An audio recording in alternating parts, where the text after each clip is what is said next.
We are going to be catching up with a chat I had with Van about a week ago.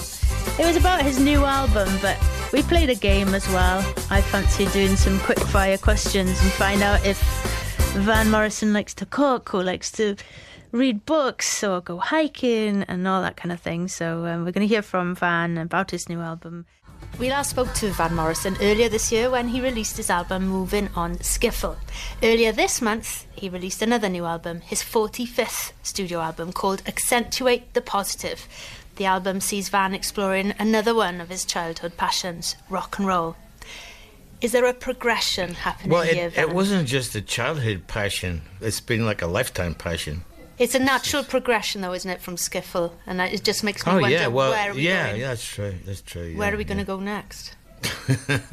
I don't want to rush you. I mean, you're pretty fast. We'll see when we get there.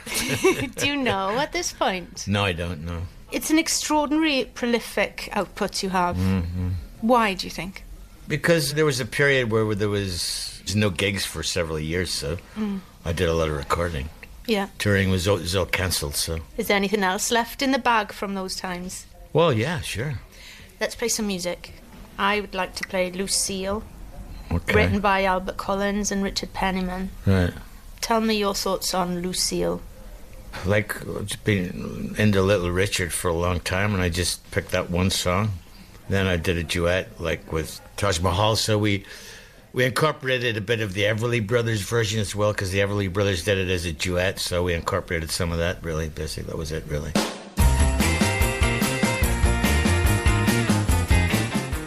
Please don't leave me alone.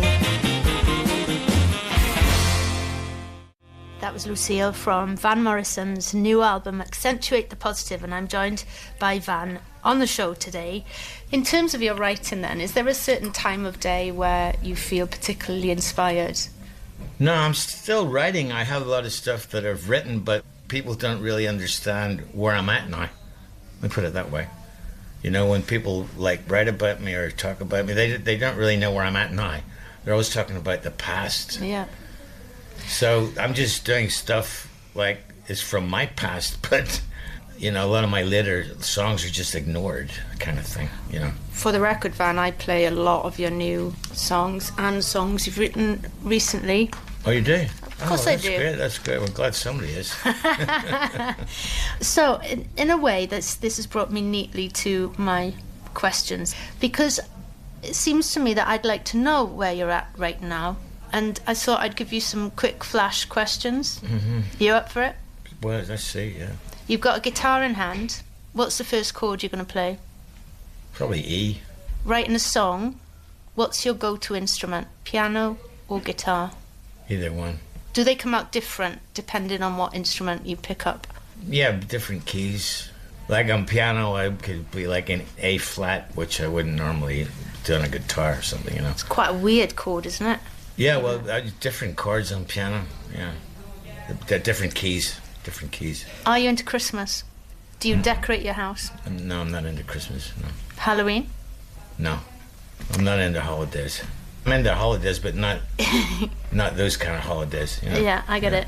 If you were outside, it's a nice day, and you've got a barbecue in front of you, are you the fireman? No. You like cooking? No. Gene Krupa or Elvin Jones? Gene Krupa. Bob Dylan or Chris Christopherson? Don't know. Either one. Okay. If you had to choose a decade to live again, when would it be? Probably 60s. Why? Well, it's more interesting. When you started touring at around 15 when you left school, apart from your guitar and musical instruments, what would be the one thing you would take on the road with you? Well, I was already playing saxophone at that time, so when I first went on the road, I was actually in a show band, and I was playing saxophone in a show band. Did you take books with you? No, none of that was happening then. There was maybe 10 people crammed into a Ford Transit van, but it was just basic survival, you know? Do you think fondly back at those times? No, not really. I'm not saying it was all rosy, but I'm just saying that it was an interesting time where there was things were like developing and people were more hopeful. Everything was more hopeful. It was like the future didn't seem so dim and glim. And there was like a lot of opening going on, or like things were kind of opening up. And that's how I was able to start like an R&B club, because things were opening up that way. More people like my age that I could relate to, and we were into the same kind of things, and it was just more expensive for me, more expensive. Let's have more music.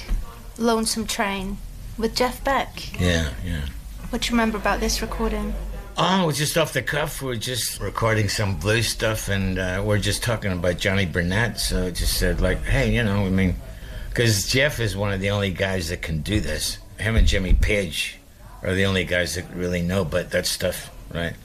So he just, so let's try this. Just like spontaneously. Happened spontaneously, we just did it. Is another one we've lost? Yeah, unfortunately. Yeah, sad about that, yeah.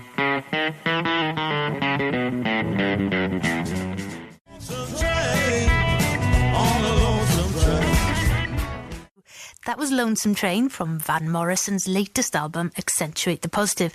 And you're listening to a special interview I did with Van earlier this month at a London hotel. Now back to those quick-fire questions. Willie Dixon or Leonard Cohen? Willie Dixon, definitely. Socks or slippers? Socks. TV or book? Book. Novel or non-fiction? Non-fiction. Pencil or phone when you're writing? Pencil. Summer sun or winter fires? Summer sun. Beach or mountain? Beach. Joni Mitchell or Patti Smith? Joni Mitchell. Favourite countries you visited touring? I don't really have a favourite country. Do you like them all equally? Well, it's always different, because no places are always the same, and no two shows are always the same. Because the audiences keep changing. Yeah. Every kind of generation changes. Is that what keeps you touring? That it's different every time? No, not really. It doesn't really keep me touring. In fact, I'm cutting back quite a bit. The energy keeps me touring, but it's not the idea of touring, actually. It's like, touring only really happens in the US, because it's a long way to schlep, and then you can't just go there and do a couple of gigs. Whereas if I'm doing Europe, I can do a couple of gigs in Europe, come back, and it's not like touring. So Europe is a totally different thing, but because of the logistics of the US and moving lots of people, you have to do more, and there's more demand to do more. Whereas in Europe, they're all different countries and they've all got their own angle, Yeah. So it's much different. So touring only really happens in the US for me. You have to make a choice. Saxophone, harmonica or voice? Voice. That was quick.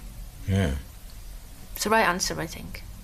Yeah. Is there right and wrong answers here? No. What does it all mean? It's only opinion. Is this like a psychological profile? Yeah, I'm going to give you results at the end. Yeah. It's a Sunday. Do you play classical or jazz or something else? Oh, jazz. Tea or coffee? Coffee. How do you take your eggs? Poached. White or brown toast? Brown.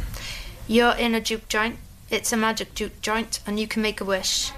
Who would you wish to come and play so that you can watch? You're just chilling now, you don't have to play. No Junior pressure. Wells. Have you been to juke joints? No, I haven't. No. Would you like to go? No, I never really thought about it. Who among those you've shared the stage with have you admired the most? Ray Charles. Why?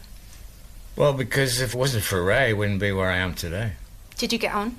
Yeah, definitely, yeah. We did a tour together, too, in the UK. One question. Dancing, the twist or the Lindy Hop? Twist. Do you like dancing? No. I think it's time for more music. This is good. Talk about the twist. Shakin All Over. Yeah. Johnny Kidd. Yeah. When does this take you back? Well, it's not the first time I've done it. I've been into Johnny. See, Johnny Kidd was like pre-everybody, and I actually saw him live in 1963 in Belfast at the Victoria Theatre. The place was almost empty, but they still did a show. And it's always just really, it was great. The whole thing was, he died young, but he was a big influence on me, for sure. And the Shot of Rhythm and Blues, I got from him, even though Arthur Alexander did the original, but I liked his version also. And I've been doing that in my set on and off for a long time.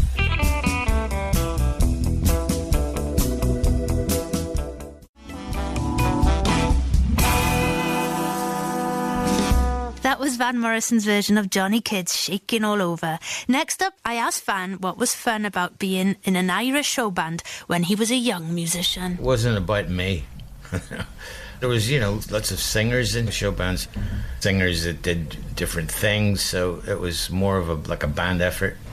And it wasn't so much about one guy out front with the backing bands. I was just one of the group, really, one of the band.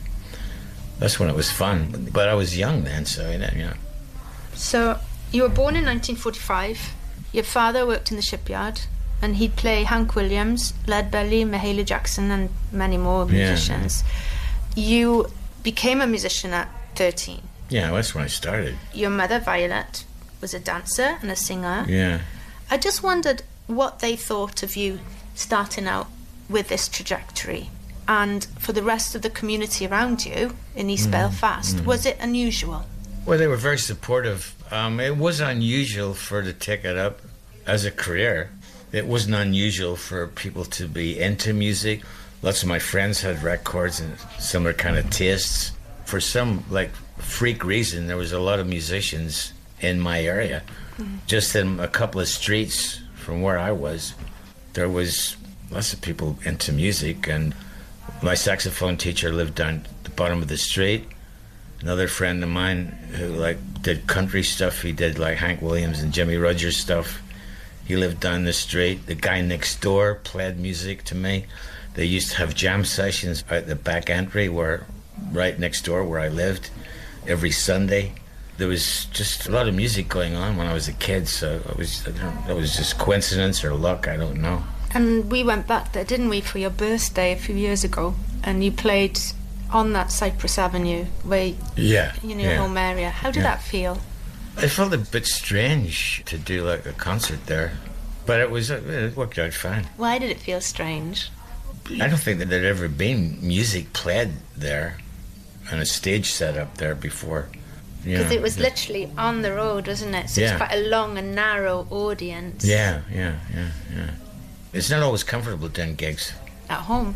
Anywhere. That's why I'm cutting back on them, because sometimes I'm not into performing as good as it may look or seem, or it all depends. I'm not one of these people who can turn it on and off. I have to be in a certain place. So given that I'm going to give you a free day, where you can choose to do what you want to do, what would you choose to do? Probably just write songs. In your lounge, in your house, in a hotel, on your piano, on your guitar? Anywhere I get a line coming or a title, anywhere.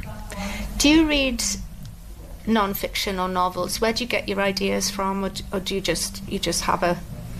Everywhere. I used to get them from books. It varies, but I got one from a Roald Dahl short story collection called Someone Like You. Got one called The Haunts of Ancient Peace from a book by that title. I got one from an Alan Watts book called Clyde Hidden Whereabouts Unknown. Got that from Alan Watts. Yeah, there's several were influenced by book titles. Do you listen out to conversation as well? I know that's another place where it's kind of ripe for... Yeah, I used to, but not recently. Van, you've been an absolute star. Thank you for taking us through these... Oh, thank you. I hope you've had fun. I've had fun. How did I do on this test? Do you like being interviewed? No. Was this interview better than normal ones? Yeah, it was, must admit. Listen, it's lovely to see you again. Good to see Thank you. How did I do in this? Let me just tot them up then, right? You did great. It's 79%. Well, what does that mean? It's not really a test, Van. No. It's just questions I wanted to ask, because it's just a way of getting to know what you're like. Okay. And what you like. Simple as that. Right, okay.